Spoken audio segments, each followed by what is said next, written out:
We're diving deep into Jamaica's financial crisis in the 1990s this time, but we're focusing on the human side of it. Definitely. We've got excerpts from Debtor 8's submission to the FINSAC Commission of Inquiry, Right. along with some supporting documents, and they paint a very vivid picture. Yeah. So we're talking about one person's real-life experience with FINSAC, that's the Financial Sector Adjustment Company, and the Jamaican Redevelopment Foundation, or JRF. Okay. Jamaica in the 1990s.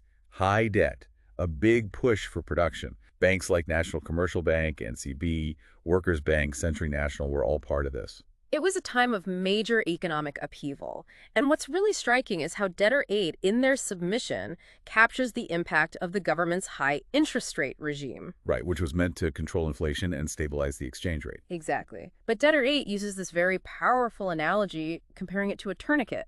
Effective initially, but, as they put it, left on too long. Ouch. That image really gives you a sense of the pressure those businesses must have been under. Absolutely. And Debtor 8 goes on to describe how these high interest rates created this really vicious cycle, businesses having to take on more and more debt just to stay afloat. It was a recipe for disaster. Yeah. And that's where FINSAC comes in. Now, Debtor 8 initially believed that FINSAC was created to help, to bring some stability to the financial sector. Right, to clean up the mess. Exactly.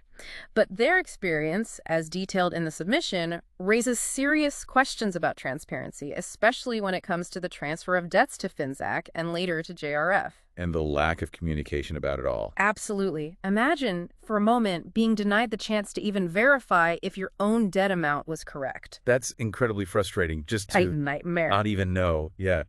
And to add insult to injury, Debtor 8 then receives this very impersonal letter from Refin Trust Limited, a subsidiary of FINSAC, simply stating their debt with no explanation whatsoever. It's cold. It feels very cold, very impersonal. And it reinforces this feeling Debtor 8 had that JRF was operating as a commercial bank, but without the same obligations to those who owed money. So they felt like they were being treated unfairly compared to how a bank would treat them. Exactly. And this is where it gets even more complicated. Debtor 8 alleges that when FINSAC sold those debts to JRF, it was often done at a fraction of their actual value.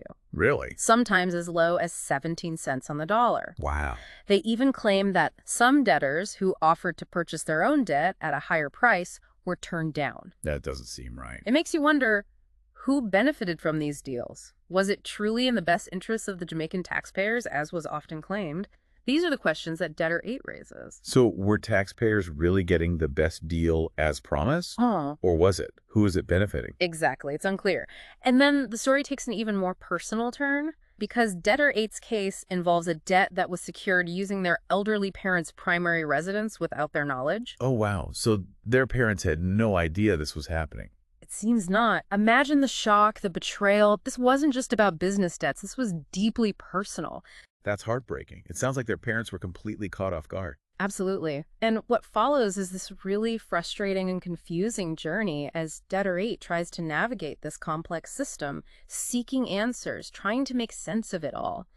They describe loans being transferred between institutions, unanswered communications with FINSAC, just a bureaucratic nightmare. So they felt like they were completely helpless, stuck. Totally.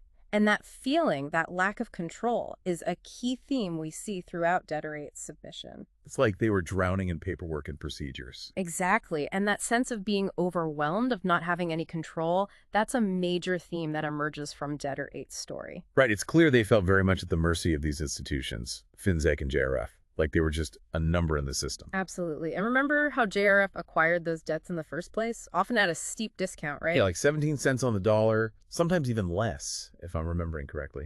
You're right. And Debtor 8 really hones in on that, questioning whether those deals truly benefited the Jamaican taxpayers, as was often claimed. Because on the face of it, it does seem like someone's making a profit, but it's not necessarily the taxpayer. Exactly. And then there's the whole issue with Debtor 8's parents' home being used as collateral without their knowledge. I mean, that just seems so deeply wrong on so many levels. It really does. It makes you think about the responsibility of these institutions to act ethically and transparently, especially when dealing with people's homes, their livelihoods. Absolutely. And Debtor 8 talks about how attempts to get clarification from FINSAC were met with silence, which just compounded the stress and anxiety of an already incredibly difficult situation.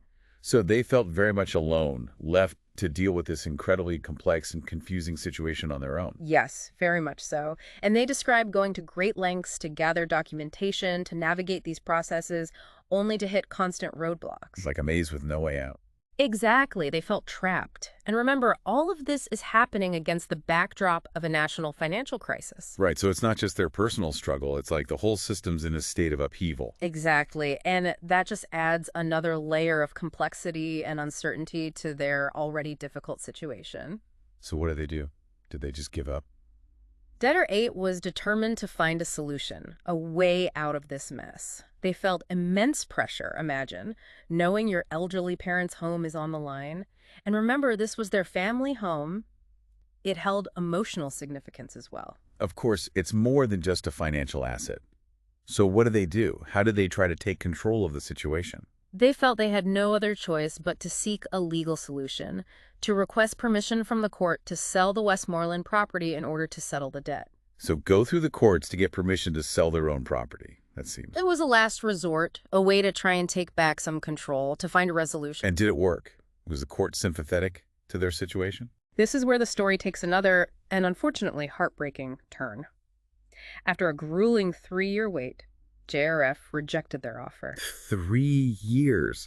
That's an incredibly long time to wait, especially when the stakes are so high. It is, and throughout that time, interest continued to accrue on the debt, adding to the financial burden. Debtor 8, in their submission, asks a very poignant question: is this justice? They felt like they had been treated unfairly, that the delays and what they perceived as arbitrary decisions only added to their suffering. It really makes you question the system, doesn't it? Like, Yeah. what is the point of having these institutions, these processes, if they ultimately fail to deliver justice, fairness, especially to those who are most vulnerable? It's a question that goes to the heart of Debtor 8's experience, and it's one that I think is important for all of us to consider. It really makes you wonder about the human cost of these economic policies. Yeah. You know, we talk about debt and interest rates and all these financial terms. Right. But behind all of that, there are real people, real families like Debtor 8s who are struggling to keep their heads above water. Absolutely. And I think that's what makes Debtor 8's story so powerful, so compelling. It reminds us that we can't lose sight of that human element, that these aren't just abstract concepts we're dealing with. Exactly. So we've heard Debtor 8's experience. They clearly felt that institutions like FINSAC and JRF weren't always acting in the best interest of the everyday Jamaican. Yeah, and their story, while unique in its details, really reflects a broader sentiment of, I think, distrust that many Jamaicans felt towards the system during that time. Right. Like the system was rigged against them. Exactly. And that's a really important point to consider as we reflect on the legacy of the financial crisis in Jamaica. Because it wasn't just an economic crisis. It was a crisis of faith in institutions, in the government, and the very systems that were supposed to be there to protect and support people. You got it. And I think Debtor 8's story really highlights that loss of faith, that sense of betrayal that many people experience. It's a powerful reminder that economic policy, economic decisions, they have real-world consequences. This deep dive has been eye-opening. It's given us a glimpse into a very tumultuous period in Jamaica's history. It has. And it's challenged us to think critically about the role of institutions, the impact of economic policies, and the importance of ensuring that those in power are held accountable. To make sure that something like this never happens again. Exactly. That's all the time we have for today's deep dive, but the conversation doesn't end here. We encourage you to continue exploring this topic, to learn more about Jamaica's financial crisis and its lasting impact. And to think critically about how we can create a more just and equitable economic system for all. Thanks for joining us.